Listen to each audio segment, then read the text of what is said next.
Olá, olá pessoal, sou o professor Ademar Nogueira, estou aqui para discutir desta vez o tema sobre os desafios em garantir moradia digna no Brasil atual. Tema tão importante, assunto de premência e que nós vamos trazer para vocês a partir de agora. Vamos comigo? Quando a gente pensa na falta de moradia digna neste país, nós temos que raciocinar e pensar nas raízes históricas desse problema. Um país em que praticou a exploração, a invasão e, quando fez a abolição da escravatura, simplesmente expulsou os negros do campo, expulsou os negros da zona rural e enxotou-os para a nossa sociedade. E isso vem se agravando na favelização, na depauperação das nossas cidades. E as cidades, então, elas passam a ser concebidas não como um lugar de inclusão, mas um lugar de exclusão. As pessoas elas não são incluídas nesse espaço urbano, elas são excluídas. E hoje nós vemos as favelizações, nós vemos aquilo que a geografia chama de gentrificação, que significa nada mais, nada menos, de forma bem resumida para a sua redação, a expulsão para zonas mais distantes, para zonas menos favorecidas economicamente, de uma população que herdou do passado histórico, do passado escravista, o que a gente vive hoje.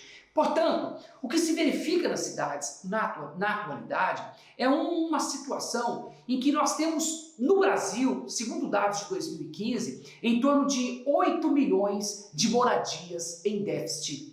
Ou seja, existem 8 milhões de famílias que estão aí jogadas ao léu, estão vivendo indignamente, morando debaixo de ponte, morando nas favelas ou aglomerando em torno de um espaço tão pequeno.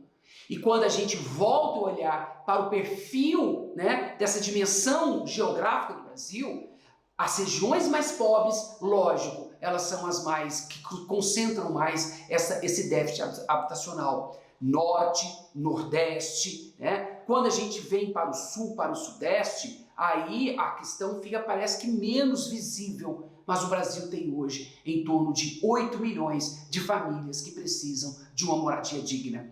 E moradia digna, pessoal, não é só retirar da favela, daquelas palafitas. Moradia digna significa levar essas pessoas para um lugar em que tem acesso, para um lugar em que tem transporte público, que tem acesso à saúde, a uma educação. Não é somente falar assim, vamos construir um determinado espaço e colocar essas pessoas. Então é um problema atual, de extrema necessidade, para que a gente comece a pensar e repensar, diante de tantos outros problemas deste país, a inclusão de todos na cidade. Que, repito, a cidade ela não inclui.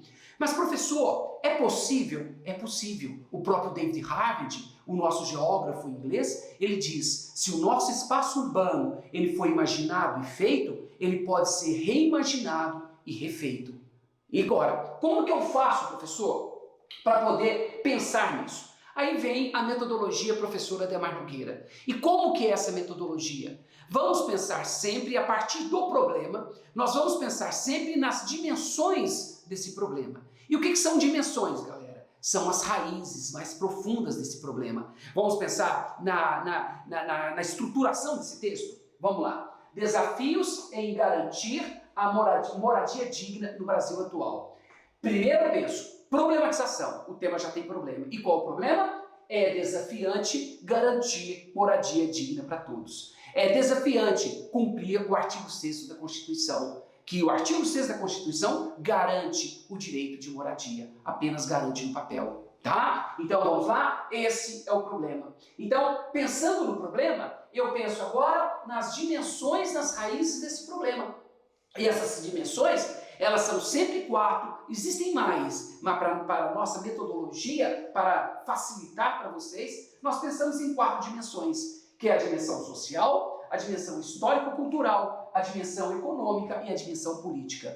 Vamos lá? Dimensão social, a sociedade tem culpa. A sociedade tem culpa? Tem. Por quê? Porque a elite ela não enxerga a necessidade daqueles que precisam, daqueles que tanto necessitam. Então nós temos são pessoas na sociedade que são indiferentes. indiferentes a essa situação. Segunda dimensão, a dimensão histórico-cultural. Historicamente, as cidades elas foram construídas para excluir e não para incluir. E vocês podem, inclusive, pegar o repertório da libertação dos escravos, em que eles foram enxotados das fazendas e não receberam nada em troca, e aqui eles favelizaram, tiveram que arrumar um espaço para sobreviver. Eles não tinham para onde ir, vieram para cidades. Economicamente está ligada à questão da desigualdade social e da exploração imobiliária. Galera, 1% dos habitantes deste país é dono de 70% dos imóveis deste país, 50% da zona rural. Então, se a gente pega a cidade de São Paulo, por exemplo, 70% dos valores dos imóveis, eles estão concentrados na mão de 1% da população. É ou não é uma situação de exploração imobiliária? Andem pelas cidades, veja a quantidade de imóveis fechados, veja a quantidade de terrenos que estão apenas cercados, esperando ali que eles sejam valorizados para poder vender depois ao dobro, ao triplo do preço. Situação econômica, dimensão econômica. E por fim, dimensão política. Precisamos de mais políticas públicas que minimizem o problema da moradia neste país. Tivemos um programa em governos passados chamado de Minha Casa Minha Vida, que atualmente esse programa está enfraquecido, sim, independente de briga política, não entra nessa questão, tá? Mas nós precisamos, tiveram os seus defeitos esse programa, ou todos os outros, sim, precisamos fortalecer, ter mais programas que minimizem esse déficit de moradia no nosso país. Então, pensando nas dimensões, nós pensamos na proposta. Se eu escolho a dimensão política e se eu escolho a dimensão econômica, eu já vou pensar quais são as propostas para minimizar a dimensão política, quais são as propostas para minimizar a dimensão econômica, que seria meu desenvolvimento 1, meu desenvolvimento 2. Você é livre para escolher. Ou você escolhe de acordo com aquilo que você tem mais para dizer, tem mais poder de argumentação. Tá certo? Então, é isso com relação a essa problemática nesse país. Tá bem?